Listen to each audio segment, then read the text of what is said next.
बिस्मिल्लाहिर्रहमानिर्रहीम अस्सलामुअलैकुम। Welcome back at Noorin kitchen routine. उम्मीद है आप सब खैर आफियत से होंगे, मज़े में होंगे। अल्हम्दुलिल्लाह। अल्लाह ताला सबके दस्तरखान हरे भरे रखे और सबके दस्तरखान वसी करे, आमीन। सबको हलाल पाक तैयब रिज़्क़ अता फ़रमाए, आमीन।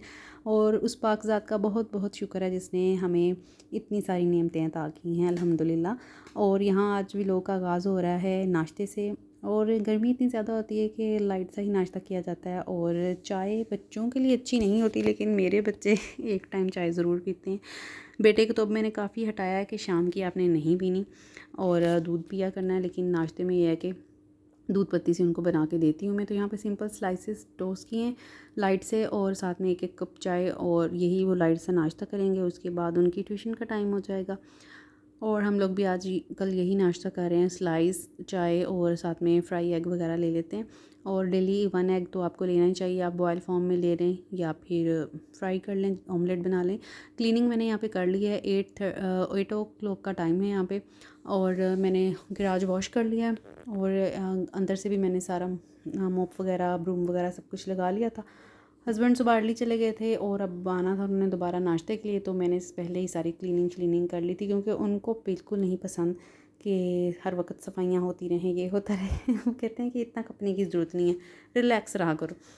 तो मेरी कोशिश होती है कि उनको इस बात से चिढ़ा कि क्यों हर वक्त सफाइयाँ करती रहती हो, ये करती रहती हो, वो करती रहती हो। तो मैं काम उस वक्त कर लेती हूँ कि जब तक वो ना हो, कि सारी चीज़ें करके फिर बस बंदा आराम से बैठा रहे बस। तो ये बच्चों का नाश्ता तैयार है। तो आपकी, मेरे और मेरे हस्बैंड की इस बात पे फ़ाइट होती है कि तुम कपड़े क्यों धोती हो और तुम जो है वो सफाइयाँ क्यों हर वक्त करती रहती हो। मीन्स हर वक्त तो मैं नहीं करती, लेकिन ये है कि मुझे ऑर्गेनाइज ही चीज़ें पसंद हैं। और ये भी एक बड़ी बीमारी है, अगर आपके लिए ज़ाहिर बीमारी ही है, अगर बाकी सबको ये आदत नहीं है घर में ऑर्गेनाइज्ड चीज़ें करने की। लेकिन मुझे चीज़ें सेट वेट ही अच्छी लगती हैं। तो यहाँ पर समोसे फ्राई हो रहे हैं। शाम का टाइम है ये, सॉरी शाम का नहीं, दोपहर का टाइम है। हस्बैंड के एक फ्रेंड आए थे और भाभी लोग आज, और बच्चे आ रहे थे मेरी तरफ। और यहाँ पे साथ साथ ये जो रहमतें बरकतें हैं, जो इस काम में तो बड़ी बरकत होती है, हर वक्त सिंक भरा रहता है। तो साथ में ये मैं शामी फ्राई कर रही थी और आपके साथ रेसिपी शेयर की है, आपने उसको ज़रूर वॉच करना है अगर अब तक नहीं किया, और शेयर भी करना है और कमेंट करके बताना है कि आपको कैसी लगी। तो यहाँ पर हस्बैंड के फ्रेंड आ गए थे, उनके लिए मैंने समोसे फ्राई किए, साथ में शामी बना लिया और चाय बन रही थी। और साथ साथ फिर मैंने इसके बाद दोपहर के खाने का भी एहतमाम करना था, और मैंने अपने भतीजों से पूछ लिया था उन्होंने क्या खाना है। तो ऑप्शन मैंने उनको दिया था बिरयानी का, पुलाव का, चिकन कढ़ाई कौरमा का। तो उनकी फरमाइश थी कि बिरयानी बनानी है साथ में शामी। तो शाम के लिए मैंने ऑलरेडी ये स्नैक के तौर पे समोसे बना के रखे थे कि चलें, और फिर स्पेगेटी वगैरह या मैक्रोनी वगैरह साथ बन जाएगी। तो ये फ़िलहाल मैं हस्बैंड के फ्रेंड के लिए भी बना रही थी, उनके लिए समोसे शामी, और साथ में चाय, फ्रूट वगैरह पहले को ले चुके थे।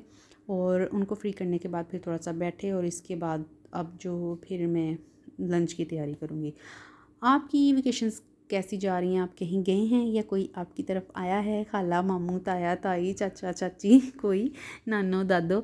तो आप ज़रूर कमेंट में शेयर करिए। और बच्चों की जो है इम्प्रूवमेंट का टाइम भी यही होता है बच्चों के लिए, कि बच्चों को आपने कुछ सिखाना है, उनकी कोई वीक एरिया है उनकी एजुकेशन वे में, स्टडी में, कहीं किस सब्जेक्ट में भी वीक हैं, राइटिंग में वीक हैं, तो उनको इम्प्रूव करने का ये बेस्ट वे होता है। या अगर आपको उनको पॉलिश करना चाहते हैं, उनकी कोई एक ऐसा स्किल है, या उनकी एक कह लें कि एक उनका मशगला है जिसमें ज़्यादा उनका इंटरेस्ट है, तो उसको अगर आप पॉलिश करना चाहते हैं, और उसके लिए बेहतरीन टाइम होता है कि स्टडी के साथ साथ इन चीज़ों पर भी आप फोकस कर सकते हैं। हमारा हमेशा से फोकस है कि कोई ऐसा स्किल सीखे, जैसे कोडिंग है, एनिमेटेड वीडियोस क्रिएट करना है, गेम्स क्रिएट करना है, कोडिंग है। इस तरह के जो स्किल्स होते हैं ये बच्चों के बड़े काम आते हैं। और बहुत सारे बच्चे बहुत यंग एज में 7 to 8 ईयर्स में ये काम कर भी रहे हैं। अगर मैं बहुत कॉमन एग्जांपल दूँ तो जवेरिया सऊद जो हैं, उनका बेटा वो एनिमेटेड वीडियोस क्रिएट करता है और अच्छे खासे वो डॉलर कमा रहा है। तो मतलब कुछ ऐसे स्किल्स होने चाहिए बच्चों के पास। सिर्फ टैब और गेम्स प्ले करके, वॉच करके अपने स्किल्स को वेस्ट करना, अपनी एनर्जी को वेस्ट करना, तो ये चीज़ें जो हैं इनसे हट कर मेरा ख्याल है थोड़ा सा टाइम अगर हम उन चीज़ों में दें कि जिन चीज़ों का स्कोप भी है इन फ्यूचर, डिजिटल मार्केटिंग है, डिजिटल ही सारा, बल्कि आर्टिफिशियल इंटेलिजेंस का, आईटी का ही आगे फ्यूचर है, तो उन चीज़ों की तरफ जो है उन स्किल्स देने चाहिए। तो मेरे सामने भी ऐसी एक साइट आई, मैं आपसे शेयर करूँगी, अगर आप चाहें तो अपने बच्चों को एक फ़्री क्लास दिलवा सकते हैं। फ्री ट्रायल क्लास है, आप देखें कि आपके बच्चे का इंटरेस्ट है तो अगर आप उसको दिलवाएं, और देखें कि फिर अगर आप नेक्स्ट उसको करना चाहें तो फिर वो फिर आप पेड क्लासेस ले सकते हैं, उसमें सारे डिस्क्रिप्शन में बताया होता है। तो यहाँ पर भाभी लोगों के लिए मैं ये देखें शामी जो थे मैंने जिपलॉक बैग में फ्रीज़ किए थे, इनको फ्राई करूँगी। साथ में मैंने झटपट से बिरयानी बना ली थी, बॉयल पानी रख दिया था और उसमें मैंने धनिया, पुदीना, ज़ीरा, नमक डालकर, दालचीनी, खड़े मसाले जो भी लौंग वगैरह है डालकर चावल बॉयल कर लिए थे। फिर ये मैंने सिर्फ योगर्ट में, फिर उसमें मैंने चिकन फ्राई किया, और योगर्ट में मैंने बिरयानी मसाला, नमक, थोड़ा सा दलिया मिर्च और 1 टेबलस्पून मैंने डाला था टिक्का मसाला का, उसका भी बहुत अच्छा फ्लेवर आता है। अगर आप अपनी बिरयानी को थोड़ा सा अलग सा टेस्ट और स्पाइसी करना चाहते हैं तो आप ज़रूर उसको डालें। तो मैंने वो डालकर तो ये सालन रेडी कर लिया था। ये देखें, पहले से आप चाहें तो चिकन को मैरिनेट भी कर सकते हैं, लेकिन मैंने चिकन को फ्राई कर लिया था, लहसुन, अदरक, टमाटर उसी दही में मिक्स करके फिर डाल दिया था। प्याज ब्राउन करके निकाल लिए थे, और यहाँ पर मैं टमाटर और हरी मिर्चें और स्लाइसेस नहीं डालूँगी लेमन के, क्योंकि जब वो बार बार सामने आते हैं तो बच्चे फिर खाते नहीं हैं। तो जिनके लिए जो चीज़ बने और वही उसको कंफर्टेबल ना हो खाने में, तो फिर मैंने उनकी पसंद के मुताबिक ही रखा है। और फिर मैंने जो है लेयर्स में बिरयानी लगाते हुए एक्स्ट्रा वो फिर टमाटर, हरी मिर्चें, धनिया शनिया नहीं डाला, क्योंकि बॉयल राइस में मैंने डाल दिया था। तो यहाँ पर मैंने एक लेयर पहले लगा ली थी, उसके ऊपर मैंने ब्राउन क्रिस्पी प्याज डाला, और फिर मैंने सारा हमारा जो बिरयानी का चिकन था वो डाल दिया। दूसरी लेयर लगा रही हूँ, इसके ऊपर भी हम थोड़ा सा बस प्याज डाल देंगे और दम लगा देंगे। साथ में मैंने फ्राई कर लिए थे शामी बीफ, रेशेदार शामी कबाब की जो आपके साथ रेसिपी शेयर की है वो। दाल माश के मेरे पास दही बड़े बने पड़े थे, वो मैंने बस सिंपल दही मैंने उसको बीट किया, उसमें मैंने हाफ़ टी स्पून चीनी का डाला, हाफ़ टी स्पून नमक का डाला, और उसको अच्छे से बीट करके या ठंडा कर लिया मैंने, चिल्ड होना चाहिए। और ठंडे पानी में मैंने दही बड़े जो फ्रीज़ करके रखे थे उनको मैंने 10 से 15 मिनट डिप करके रख लिया था। फिर पानी उनका अच्छे से प्रेस करके आपने निकाल दिया, उनको ट्रे में रखा, दही डाला, ऊपर से मैंने चाट मसाला, दलिया मिर्च, नमक थोड़ी सी स्प्रिंकल की, और आलू बुखारे की मेरे पास इमली की चटनी बनी पड़ी थी वो मैंने ऊपर से डाल दी।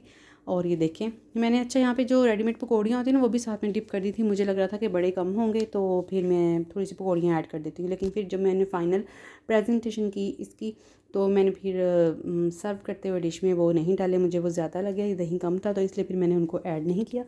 उनको मैंने पानी स्क्वीज़ करके उनको फ्रिज में रख लिया, और नेक्स्ट डे मैंने उनको दही में डाल के तो लंच के साथ एक छोटा सा बाउल बना लिया था दही बूंदी का। यहाँ पर शामी फ्राई हो चुके हैं, और यहाँ पर हमारे दही बड़े भी रेडी हैं। देखिए कितने मज़ेदार लग रहे हैं माशाल्लाह से, अल्हम्दुलिल्लाह। और इनकी रेसिपी भी मैंने शेयर की हुई है, आपने ज़रूर विज़िट करके देखनी है अगर अभी तक नहीं देखी। तो मैं सीज़न डालती जा रही थी, भाभी और हफ्सा लेते जा रहे थे, और दस्तरखान सजता जा रहा था, और सिंपल सा मेन्यू था जो सब खा लें। और ज़्यादा डिशेज़ हों तो आपको फिर पता ही नहीं लगता कि कौन सी डिश का क्या जायका आ रहा है और हम क्या खा रहे हैं। तो वैसे भी जो बच्चे आराम से जो चीज़ खाते हैं, मैंने फिर अपना मेन्यू वही रखा था। तो माशाल्लाह से अल्हम्दुलिल्लाह दम खुल चुका है बिरयानी का, एक एक चावल खड़ा खड़ा अलग अलग और दाना अलग अलग है, और माशाल्लाह से अल्हम्दुलिल्लाह बहुत मज़े की बिरयानी बनी थी। बड़े भतीजे को बहुत पसंद आई, क्योंकि वो थोड़ा सा स्पाइसी खाता है, तो मैंने थोड़ी सी उस हिसाब से बनाई थी। ज़्यादा स्पाइसी नहीं थी, लेकिन नॉर्मल थोड़ा सा स्पाइस था इसमें, लेकिन बहुत मज़े की बनी थी अल्हम्दुलिल्लाह। और शामी भी साथ, दही बड़े भी साथ, और सिंपल मैंने जिन बच्चों ने दही बड़े नहीं खाने थे और वो उनके लिए मैंने सिंपल दही में ग्रीन चटनी, हरी सब्ज़, धनिया पुदीना की वो मैंने डाल के एक सिंपल सा रायता भी बना लिया था साथ में। और साथ में कुकम्बर कट कर लिए थे, क्योंकि बड़े से लेकर छोटे बच्चे तक सब कुकम्बर शौक़ से खाते हैं। तो सैलड में मैंने सिर्फ कुकम्बर ही कट करके एक बाउल बना लिया था, और सब ने माशाल्लाह से वो खाए। और ये है शाम का टाइम, चाय हमने कोई 5 साढ़े 5 पी ली थी, भाभी लोग मगरिब टाइम गए थे, तो फिर मैंने तकरीबन 6 बजे इवनिंग स्नैक के तौर पर फ्राई कर लिए थे समोसे। ये मैंने जनाब रमज़ान में ले तो ली थी, लेकिन ये मुझे बिल्कुल पसंद नहीं आई, थोड़ी सी भी आंच तेज़ हो तो साइडों से जलती है। वैसे कहते हैं कि लोहे की जो कढ़ाई होती है ना, वो थोड़ा टाइम के बाद कुकिंग के ऐसे जलकर ब्लैक सी जब हो जाती है अंदर बाहर से, तो फिर चीज़ लगती भी नहीं है और ऐसे ही उसने होता है। लेकिन मैं जब भी इसको यूज़ करती हूँ, मैं जब तक रगड़ के इसको वाइट नहीं निकाल लेती, मुझे ये अच्छी ही नहीं लगती पड़ी हुई। अभी देख लें कितनी बुरी लग रही है। तो आप इसके बारे में मुझे ओपिनियन दें कि वाकई ऐसे होता है। क्योंकि अम्मी ने भी जब लोहे की कढ़ाई ली थी पकौड़े वगैरह फ्राई करने के लिए, तो वो भी जैसे नॉन स्टिक अंदर बाहर से ब्लैक सा होता है ना, वो ऐसी हो गई है। और उसके साथ कुछ चिपकता भी नहीं है, चिपकता तो इसके साथ भी नहीं है, लेकिन उसकी लुक ठीक लगती है। वॉश करके भी वो उस ब्लैक की अंदर बाहर से सारी एक जैसी है, लेकिन ये जब जलती ऐसे होती है ना, तो मुझे बिल्कुल भी अच्छी नहीं लगती। तो इसको आप मुझे टिप बताएं, इसको कैसे मैं यूज़ करूं। तो यहाँ पे समोसे फ्राई हो रहे हैं, बच्चों ने केचप के साथ एंजॉय कर लिए थे और एक अच्छा सा एक दिन हमारा स्पेंड हो गया था बच्चों का हमारे साथ। बहुत अच्छा रहा अल्हम्दुलिल्लाह। और नेक्स्ट डे वो चले गए थे इस्लामाबाद, अब वहीं थोड़ा सा स्टे है उनका, फिर वहीं से वो वेकेशंस एंड पर चले जाएंगे वापस दुबई। तो बहुत अच्छा हमारा टाइम गुजर गया अल्हम्दुलिल्लाह। तो ये मेरा छोटा सा व्लॉग था और मैं आपसे शेयर कर रही थी कोडिंग क्लासेस। मैंने अपने बेटे को ऐसे ही ब्राउजिंग करते हुए एक पेज सामने आ गया, तो वहाँ पर था कि फ्री ट्रायल हो सकता है कोडिंग क्लासेस का। कोडिंग आप इन शॉर्ट कहें तो ये होता है कि इंस्ट्रक्शन देना कंप्यूटर को किसी भी वर्क के बारे में, ठीक है। तो यहाँ पर उसने एक उनकी ट्यूटर की हेल्प की मदद से एक कह लें कि सैम्पल भी रेडी किया। जैसे जैसे वो इंस्ट्रक्शन देती जा रही थी, तो उस पर उसको एंड में उन्होंने उसका एक सर्टिफिकेट भी फ्री ट्रायल का अच्छी परफॉर्मेंस का उसके साथ शेयर किया। फिर उन्होंने डिटेल बताई कि इसकी हम इतना परसेंटेज डिस्काउंट दे रहे हैं और इतनी क्लासेस होंगी, वीकली इतनी होंगी, आप अपनी टाइम मर्ज़ी का सिलेक्ट कर सकते हैं। वीकली 2 क्लासेस होंगी, इतने कोर्सेज़ होंगे, टोटल 6 मंथ का ड्यूरेशन है, इतनी क्लासेस, इतने ये चीज़ें सिखाएंगे और डिस्काउंट पे आपकी ये प्राइस है। और बेसिकली कोई इंडियन वेबसाइट्स थी और सर्टिफिकेट भी वो देते हैं जो बाहर के मुल्कों में भी एक्सेप्टेड है। तो आप मैं इसका लिंक शेयर कर दूँगी, अगर आप भी फ्री क्लास दिलवाना चाहें तो ज़रूर दिलवाएं। और मेरा ये छोटा सा व्लॉग आपको अच्छा लगा हो तो प्लीज़ लाइक शेयर सब्सक्राइब करना है, दुआओं में याद रखना है, अपना ढेर सारा ख्याल रखना है। खुश रहें, आबाद रहें। अल्लाह हाफिज़।